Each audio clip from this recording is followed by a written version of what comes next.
जय जय श्री हरिवंश। वृंदावन के प्रेमी संतों की श्रृंखला में एक बार फिर से आपका बहुत बहुत स्वागत है।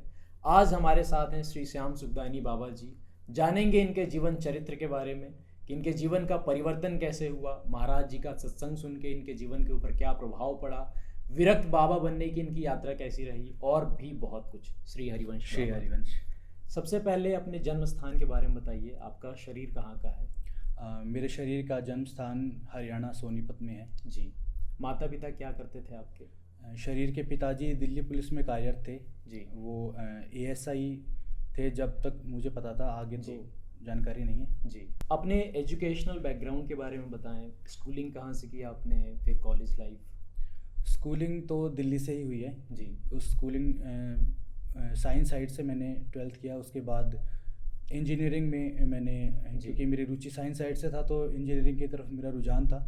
कॉलेज लाइफ आपकी कैसी थी? कॉलेज लाइफ के दौरान अध्यात्म में कितनी रुचि थी आपकी? कॉलेज लाइफ के दौरान तो आध्यात्मिक में कोई ऐसी रुचि नहीं थी, क्योंकि जी। उस समय पे धाम में आना होता था कभी कभी, लेकिन कोई ऐसा इंटरेस्ट नहीं था किसी जी। चीज़ को जानने का या आध्यात्मिक जीवन में उतरने का।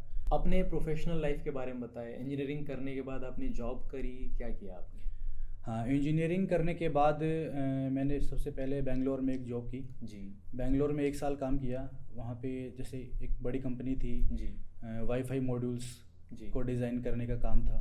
1 साल के बाद फिर मैंने वहाँ से स्विच किया जी। और गुड़गांव में आके एक दूसरी कंपनी ज्वाइन की, जो कि एक FCA group, fiat Chrysler automotive की कंपनी थी। जी। जी। वहाँ पे मेरा जनरली काम था जो भी हमारे 4 व्हीकल्स होते हैं उनके अंदर जो सेंसर्स होते हैं उनको ऑटोमेट करना, उनकी प्रोग्रामिंग करना, जैसे कि BMW, ऑडी, जीप, मज़राती, ये सब मतलब हमारे प्रोजेक्ट्स थे। इतनी अच्छी कंपनियों के लिए आपने काम किया तो ऑफ कोर्स आपकी जो सैलरी होगी वो काफ़ी हाई रही होगी। हाँ, सैलरी की तरफ से ऐसी कभी कोई समस्या नहीं थी, क्योंकि जी।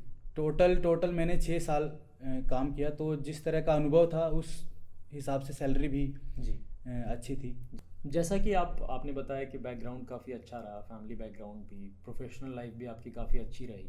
तो संसार में लोग यही चाहते हैं कि एक अच्छा खासा मतलब लाइफ हो, एक अच्छी खासी जॉब हो। अब इतना सब कुछ होने के बाद आप इस मार्ग पे कैसे आए, क्यों आए? मतलब अंदर कोई भूख थी ऐसी भगवत प्राप्ति की, भगवत मार्ग की? हाँ, बिल्कुल ठीक कह रहे हैं आप। सब कुछ ठीक था, अच्छी जॉब, सैलरी सब ठीक था, लेकिन संतों का संग करके, सत्संग से कहीं ना कहीं मेरे मन में ये बात मुझे इस बात का पता चल गया कि मनुष्य जीवन का जो उद्देश्य है वो भगवत प्राप्ति है। जी।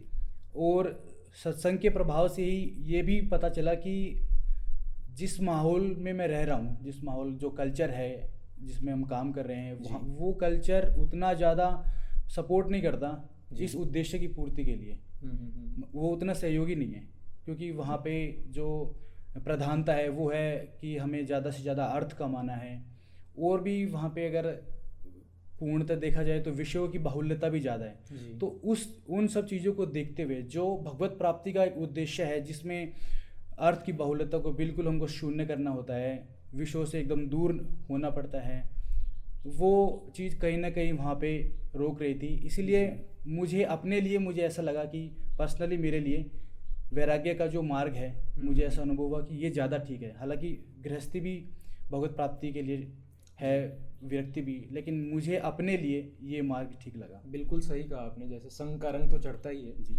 लेकिन जैसे भक्ति का बीज बचपन से रहा आपके अंदर। माता पिता कितने आध्यात्मिक थे, कैसे थे आपके माता पिता? शरीर का जो परिवार है वो पहले से ही, शुरू से ही आध्यात्मिक है। जी। संतों के साथ उनका मिलना जुलना, ब्रज धाम में दर्शन करना, वृंदावन आना, बरसाना आना, मुझे भी काफ़ी सौभाग्य मिला उनके साथ बचपन से ही वृंदावन आने का, संतों का संग करने का। कहीं ना कहीं उनके संग से जो सत्संग मिला, उससे एक भक्ति का जो बीज है वो कहीं ना कहीं मेरे हृदय में आ चुका था। जी। पूज्य महर्षि के मिलने से तो वो जो बीज है फिर वो प्रकाशित हुआ है, वो जी। आगे बढ़ा है। माता पिता आपके किनकी उपासना किया करते थे? हाँ, शरीर के माता पिता भी इसी राधा वल्लभ संप्रदाय में ही थे, इसी जी। उपासना में एक संत भगवान से वो शरणागत थे। जी। तो कहीं ना कहीं इस वजह से भी, जैसे हरिवंश महाप्रभु जी से थोड़ा सा लगाव था, जी। उनको देख के लगता था कि ये हमारे अपने हैं। बचपन से ये बात हालांकि बहुत ज़्यादा इस विषय की जानकारी नहीं थी, इस रस की, इस उपासना की जानकारी नहीं थी, क्योंकि उतना ज़्यादा संग नहीं हुआ था। जी जी। क्योंकि अभी तक कॉलेज लाइफ और उसके बाद में जॉब तक तो बहुत ज़्यादा भक्ति का पता ही नहीं चला था कि क्या होती है। उपासना घर पे है, सब पता चल रहा है, महाप्रभु जी हैं, उपासना हो रही है, लेकिन पूरी डिटेल्ड कि क्या है उपासना, क्या है हमारा सिद्धांत, उसकी माता जानकारी पिता से नहीं। जानने की कभी आपने जिज्ञासा की? माता पिता से भी कभी कभी जानकारी की, लेकिन उनको भी उतना ज़्यादा पता नहीं था, क्योंकि जी। जो उनके गुरुदेव ने उनको निर्देश दिए, जो उनकी आज्ञा थी कि इस तरह से सेवा करनी है, ये आपका, उसी में वो लोग ज़्यादा रम गए थे। और जी। क्योंकि सीधे साधे लोग गांव के, तो वो भी ज़्यादा प्रश्न उत्तर नहीं करते थे, जी। तो उनके पास भी ज़्यादा जानकारी नहीं थी। ये तो जब सदगुरुदेव भगवान से जुड़े और इस उपासना में जुड़े, पता चला, तब जाके हमको ये सब चीज़ों का पता चला कि कौन हरिवंश महाप्रभु जी हैं, क्या हमारी उपासना है, वृंदावन का रस क्या है, ये सब जानकारी तब हमें हुई। पूज्य महाराज श्री से कैसे जुड़ना हुआ आपका? पूज्य महाराज श्री से सत्संग के माध्यम से ही जुड़ा मैं। यूट्यूब पे सत्संग में सुनता रहता था, कई भागवत कभी सुन ली, कभी इस तरह से। तो ऐसे करते करते एक बार पूज्य महाराज श्री का सत्संग भी सुना, तो जब जी। उसमें सुना कि महाप्रभु जी के बारे में बताया जा रहा है, राधा वल्लभ संप्रदाय के बारे में बताया जा रहा है, तो मेरा काफ़ी इंटरेस्ट हुआ। मैंने बार बार सत्संग सुना।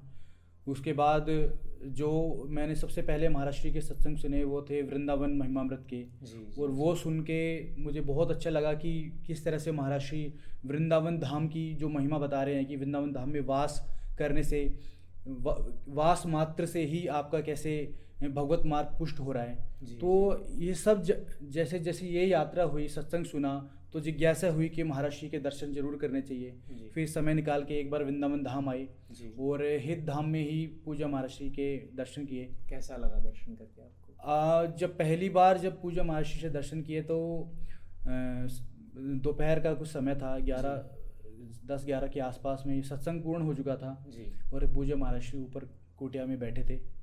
तो एक संत भगवान से प्रार्थना की कि आप कृपा करके पूजा महाराज श्री से एक बार भेंट करा दीजिए। जी। जी। कुछ मुझे अपनी बात उनको रखनी है। तो महाराज श्री से आगे लेके आए, फिर उन्होंने मुझसे मिलवाया महाराज श्री से। जी। जी। तो महाराज श्री एकदम बैठे हुए थे ऊपर नॉर्मल, क्योंकि जी। सत्संग हो चुका था, रिलैक्स मोड में थे। तो जैसे ही मैंने महाराज श्री को प्रणाम किया तो महाराज श्री ने भी ऐसे हाथ जोड़ के बोला कि क्या आज्ञा है। तो वो जो स्वरूप है एक संत भगवान का, क्योंकि हम ऐसे एक्सपेक्ट नहीं करते कि सामने से संत भगवान हमें हाथ जोड़ के बोले कि क्या आज्ञा है। जी। तो वो देख के पहले मुझे लगा कि इतना दुलार, इतना प्रेम महाराज श्री का, जबकि हालांकि महाराज श्री तो हमें जानते ही हैं, लेकिन हम महाराज श्री को उतना नहीं जानते। महाराज श्री तो हमें कितने जन्मों से जानते हैं। जी। जी। तो वो देख के मुझे लगा कि जब पहली भेंट में महाराज श्री हमसे इतना प्यार करते हैं, इतना दुलार कर रहे हैं, तो महाराज श्री से जुड़ के रहने में तो परम आनंद ही रहेगा। हृदय से मतलब कहीं ना कहीं बहुत एक मांग उठी कि बहुत इनका बहुत संग करें। बहुत अच्छा लगा महाराज श्री से मिलके। महाराज श्री से बात हुई, महाराज श्री ने पूछा कि क्या आपके मन में है अभी। तो मैंने अपना जो भाव है वो प्रकट किया। मैंने महाराज श्री से कहा कि महाराज श्री मेरे मन में वैराग्य से रहने का एक भाव है। जी। और ऐसे ऐसे मैं देखता हूँ कि आपके बहुत से जन शरणागत हैं और वैराग्य मार्ग में चल रहे हैं। जी। तो मैं भी ऐसे ही इसी मार्ग में चलना चाहता हूँ। महाराज श्री ने क्या उपदेश महाराज श्री ने उसमें मुझसे पूछा कि क्या आपके परिवार वालों की सहमति है। तो मैंने कहा महाराज श्री परिवार वालों की तो सहमति नहीं है, क्योंकि अभी तक, और उस समय तक मैंने बहुत ज़्यादा परिवार में बात भी नहीं की थी। जी। एक बस उनको था कि बताया था कि ऐसा मन में है, लेकिन जी। उनको कभी ये नहीं बताया था कि वृंदावन धाम में ऐसे ऐसे। महाराज श्री को भी उनको नहीं बताया था। तो महाराज श्री ने मुझे बोला कि आप पहले तो परिवार की सहमति होनी चाहिए, क्योंकि जी। महाराज श्री ने बताया कि हमारा जो सिद्धांत है वो ये है कि बिना परिवार की सहमति के हम किसी को भी यहाँ नहीं लेते हैं। जी। परिवार की सहमति से यदि आप भजन करते हैं तो आप अपने उद्देश्य में और जल्दी आप सफल होते हैं, भगवत प्राप्ति के मार्ग में उनके आशीर्वाद से जल्दी आगे बढ़ते हैं। जी। फिर महाराज श्री ने कहा कि ठीक है, अगर सहमति परिवार की नहीं है तो पहले आपकी अपनी जो हृदय की स्थिति है वो आप बताइए। जी। तो उसमें भी मैंने महाराज श्री को प्रार्थना की कि महाराज श्री मन में मेरे है कि मुझे वैराग्य मार्ग में चलना है, लेकिन अभी कभी कम कभी ज़्यादा, तो एकदम मैं फर्म नहीं हूँ, एकदम फिक्स नहीं है, बहुत ज़्यादा ये जी। नहीं है। तो महाराज श्री ने मुझे समझाया कि घर वालों की सहमति होना ना होना दूसरे नंबर पे है। पहले आपको अपने मन को दृढ़ करना है, अपना संकल्प दृढ़ करना है, क्योंकि इस मार्ग में आपको चलना है। जी जी जी। तो वो सुन के और इस बात को बताने के बाद जो महर्षि ने मुझे दृष्टि दी, तो उस समय पे मुझे अंदर से लगा कि महर्षि ने पूरा का पूरा संकल्प मुझे दिया है। जी और मुझे बहुत उत्साह हुआ कि ठीक है, और एक बल भी मुझे मिला जी, कि जी। मुझे ज़रूर अपना संकल्प दृढ़ करना है। और परिवार वालों से बात करके मैंने महर्षि से फिर अनुमति ली। जब आप पूज्य महाराज श्री से मिलके गए अपने घर पे, तो घर वालों की क्या प्रतिक्रिया रही जब आपने अपनी बात रखी कि मुझे विरक्ति के मार्ग पे जाना है, भगवत मार्ग पे चलना है, वृंदावन वास करना है? मैंने सबसे पहले तो अपने शरीर की माताजी को इसके बारे में जानकारी दी। जी। तो क्योंकि माताजी सरल हृदय थी, तो वो जी। तो मतलब उनका तो रोना गाना शुरू हो गया कि इस तरह की बातें कर रहा है। तो मैंने कहा ठीक है, ये तो क्योंकि सत्संग में भी हमने सुना है और इतना विवेक भी है कि घर वाले तो कभी भी राजी होंगे नहीं, हमको भी दैन्यता से ही उनको मनाना पड़ेगा। जी तो बात की, नहीं कुछ माने, शरीर के पिताजी से बात की तो और ज़्यादा सीन क्रिएट हो गया वहाँ पे। उन्होंने और 2-4 जनों को बुला लिया कि इसको समझाओ। जो भी आपके रिश्तेदारों को हैं। बुलाया, वो जी, आए, जी। वो मुझे समझाने लगे कि भाई पिताजी को ऐसे देख, अपने पिताजी की तरफ, वो कैसे मायूस हैं। क्योंकि वो एक थोड़ा सा इमोशनल भी हो जाता है उस समय पे जब हम अपनी बात रखते हैं। जी, तो जी। उस तरह का माहौल क्रिएट हो गया था। सब जन एकदम अपोज की ही स्थिति बन गई थी। सब अपोज कर रहे थे कि नहीं जाना है, नहीं जाना है। तो उस जी। समय पे मैंने बहुत ज़्यादा विरोध नहीं किया, क्योंकि पहली बार बात कर रहा था, तो बहुत ज़्यादा फोर्स में नहीं लगाना चाहता था। मैं चाह रहा था कि धीरे धीरे वो लोग भी महर्षि से एक बार कैसे भी करके मिल ले, या कैसे भी करके महर्षि का सत्संग सुन ले। हो सकता है वो लोग प्रभावित हो जाए। तो मेरा विचार पहले था कि एक बार उनको महर्षि से मिलवा दूं। तो मैंने जी। उनसे प्रार्थना की कि एक बार आप महर्षि से मिल लीजिए। जी तो उन्होंने फिर मना कर दिया कि नहीं, हम नहीं जाएंगे। तो नहीं माने तो ठीक है। उसके बाद और मतलब लगातार ही चलता ही रहा। काफ़ी दिन तक मैंने बातचीत की। तो फिर कहीं ना कहीं जाके शरीर की माताजी ने एक स्वीकृति दी। जी। कहा कि एक जैसे घर में जिम्मेवारी है, शरीर की छोटी बहन है, तो उसकी एक बार शादी हो जाए, फिर तुम भले ही चले जाना। तो मुझे भी लगा कि घर वालों की पूरी तरह से अवहेलना करना भी ठीक नहीं है। जी क्योंकि कहीं ना कहीं मेरे मन में भी था कि जैसे महर्षि से मैं मिलके भी आया था, तो महर्षि ने भी कहा था कि उनकी स्वीकृति होनी चाहिए। तो मैंने उनकी बात को मान लिया और कुछ समय रुकने का मैंने निश्चय किया। जी तो मन में तो था कि 2 महीने, क्योंकि वो प्रक्रिया चल रही तो 6 महीने, साल भर में वो हो जाएगा। लेकिन उसको में करते करते साल 1.5 साल लग गया। जी तो उसके मतलब शरीर की बहन की शादी की हो जाने के बाद ही फिर मैंने दोबारा घर वालों से बात की। तब तक शरीर की माताजी का भी शरीर पूरा हो चुका था। जी तो थोड़ी सी स्थिति और हो गई थी। फिर शरीर के पिताजी को एक दिन बैठ के समझाया जी कि मैं सच में इस मार्ग में चलना चाहता हूँ। मैं मतलब इस तरह से नहीं बोल रहा हूँ। तो क्योंकि पहले से ही वो भी आध्यात्मिक मार्ग में कहीं ना कहीं जुड़े हुए हैं। जी जी जी सब देख रहे हैं, संतों के साथ संग उनका हुआ है, शरणागत हैं। तो कहीं ना कहीं उनके मन में भी है कि जिस मार्ग पे मैं चल रहा हूँ, ये मार्ग गलत नहीं है। तो मोह के कारण ही बस वो स्वीकृति नहीं दे रहे थे। तो फाइनली फिर उन्होंने भी कहा कि ठीक है, अगर आपको जाना ही है तो हम सहमति देते हैं। जी। साथ में शरीर के पिताजी ने कहा कि एक बात वो अपने तरफ से उन्होंने कहा कि यदि आप जा रहे हो तो आप इतना निश्चय दृढ़ कर लीजिए कि कभी फिर वापस नहीं आएंगे। क्योंकि अगर आप इस मार्ग में निकल रहे हैं जी तो इतना दृढ़ होकर निकले कि कभी भी वापस ना आए। तो मैंने फिर उनसे आशीर्वाद लिया जी और वापस फिर वृंदावन के लिए प्रस्थान किया। अपना सारा सामान लिया। उस जी। दौरान मैं एक कंपनी में कार्यरत भी था। ऐसा जी। नहीं था कि जॉब छोड़ दी थी। जी कुछ लास्ट टाइम होता है नोटिस पीरियड, 2-3 जी, महीने जी। का, वो मैंने सर्व किया। वृंदावन में रह के ही काम किया। जी 3 महीने जब कंप्लीट हो गए तो फिर क्योंकि शरीर के पिताजी को एक बार मिलाना था, सहमति पूज्य महाराज जी के सामने रखनी थी। जी तो मैंने फिर उनसे बात की कि एक बार आप आके अपनी सहमति दीजिए। वो आए जी पूज्य महर्षि के साथ, उन्होंने बात की। महर्षि ने उनकी सहमति के बारे में पूछा। जी तो उन्होंने सहर्ष उस समय पे सहमति दी। गुरुदेव, मैं 1 वर्ष से आपका शरणागत हूँ। मैं अपना जीवन आपके चरणों में विरक्त भाव से समर्पित करना चाहता हूँ। मेरे पिताजी की भी सहमति है, मेरे साथ आए हैं। मेरी आपसे प्रार्थना है, इस दीनहीन पर कृपा करें। आप राजी हैं इस बात? तो अहोभाग्य है आप जैसा पिता किसी बिरले को ही मिलता है जो अपने पुत्र को सतमार्ग में चलने के लिए इस तरह से सपोर्ट करे। बहुत सुंदर। हम मन वचन कर्म से तुम्हारा स्वागत करते हैं। हाँ बिल्कुल, प्राणपन से, जैसे हम अपने प्राणों का पोषण करते हैं ना, वैसे तुम्हारा। बिल्कुल निश्चिंत रहो। अगर जो भी हमारे जीवन में आध्यात्मिक या व्यवहारिक है, उस सब के अधिकारी आप हो। जितने भी शरणागत हैं, ये हम किसी प्रलोभन से नहीं करें। क्या प्रलोभन बच्चा आपसे? कितने बच्चे हैं? लेकिन जो हमारी श्री जी की तरफ अपने जीवन को अर्पित कर दे, तो मन वचन कर्म से श्री धाम वृंदावन में बैठे कह रहे हैं, गुरु प्रताप से जो बाहरी और आंतरिक जो भी है वो सब आपके लिए है। हमारा जीवन हमारे लिए नहीं, हमारा जीवन आपके लिए है। जो भी हमें है, हम बोले ना बोले, वो आपके हृदय में आ जाएगा। सच्ची मानना, या जो शरणागत हैं वो हृदय से देख लें, जैसा प्रेमानंद है वैसे ही तुम हो जाओगे। अपने आज नहीं तो कल निश्चित देखते रहना, हमारा शरीर रहे या ना रहे, तुम देख लेना। अगर आप समर्पित हो तो जो यहाँ है वो समय पर प्रकाशित हो जाएगा आपके, चाहे गृहस्थ हो चाहे विरक्त हो, जो भी हो। क्योंकि ये किसी स्वार्थवश, व्यापारवश, कोई लाभवश नहीं है। ये केवल आपको श्री जी मिले, इसलिए केवल आपको श्री जी मिले।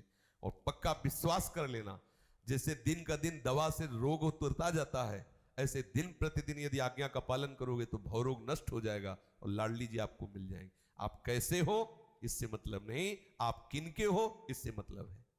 इससे मतलब आप बिल्कुल निश्चिंत हो जाओ। आज से, अभी से श्री जी के चरणों में हो। अब आप देख लो जब जैसा हो, हमारी तरफ से स्वीकृति है, इसलिए हम हृदय से आपका स्वागत करते हैं। बाबा, बहुत सारे लोग इस मार्ग पे चलना चाहते हैं, आगे बढ़ना चाहते हैं, भजन करना चाहते हैं, भगवत प्राप्ति करना चाहते हैं, लेकिन चाह के भी आगे नहीं बढ़ पाते। सबसे जरूरी चीज एक उपासक के जीवन में क्या होनी चाहिए? अगर मैं हृदय की बात बताऊं तो सबसे ज़रूरी चीज़ जो होनी चाहिए वो है गुरु कृपा। गुरु कृपा ही केवलम। क्योंकि जो मेरी जो यात्रा रही वो कोई इतनी सरल नहीं रही, क्योंकि कहीं जहाँ पे भी उतार चढ़ाव आए, हर बार माया ने खींचने का प्रयास किया, घर वालों की प्रतिकूलता, तो जहाँ पे भी मुझे आध्यात्मिक बल की आवश्यकता थी, मैंने अपने गुरुदेव को याद किया। गुरुदेव का बल, गुरुदेव का संकल्प, उसी के द्वारा मैं इस मार्ग की ओर खींचा चला आया। क्योंकि इस मार्ग में जो हमारी उपासना है, हम खुद नहीं चलते, गुरुदेव हमें घसीटते हैं, श्री जी हमको घसीटती हैं। तो पूरा जो मैंने अनुभव किया वो यही कि मुझे शुरू से लेकर आखिर तक घसीटा गया है, और आगे भी श्री जी घसीटेंगे, गुरुदेव घसीटेंगे। जय हो। श्री हरिवंश, आज की श्रृंखला में हमने वार्तालाप की श्री श्याम सुखदानी बाबा जी से, जाना इनके जीवन चरित्र के बारे में, इनको कितनी प्रतिकूलताओं का सामना करना पड़ा, 3 बारी नौकरी पकड़ी, छोड़ी, एक हाई पेइंग इनके पास जॉब थी। इतना सब कुछ होने के बावजूद भी सदगुरुदेव भगवान की कृपा दृष्टि, उनका दृढ़ संकल्प, उनका दृढ़ निश्चय इनके हमेशा साथ रहा, इनके हृदय में रहा। और केवल सदगुरुदेव भगवान की कृपा से आज ये यहाँ पे हैं, सदगुरुदेव भगवान के सानिध्य में हैं, उनके संग में हैं। इन सब के मूल में, अध्यात्म के मूल में, भगवत मार्ग के मूल में केवल सदगुरुदेव भगवान की कृपा है। गुरु कृपा ही केवलम। जय जय श्री हरिवंश। श्री सदगुरुदेव भगवान को नमन। श्री राधा वल्लभ लाल की जय।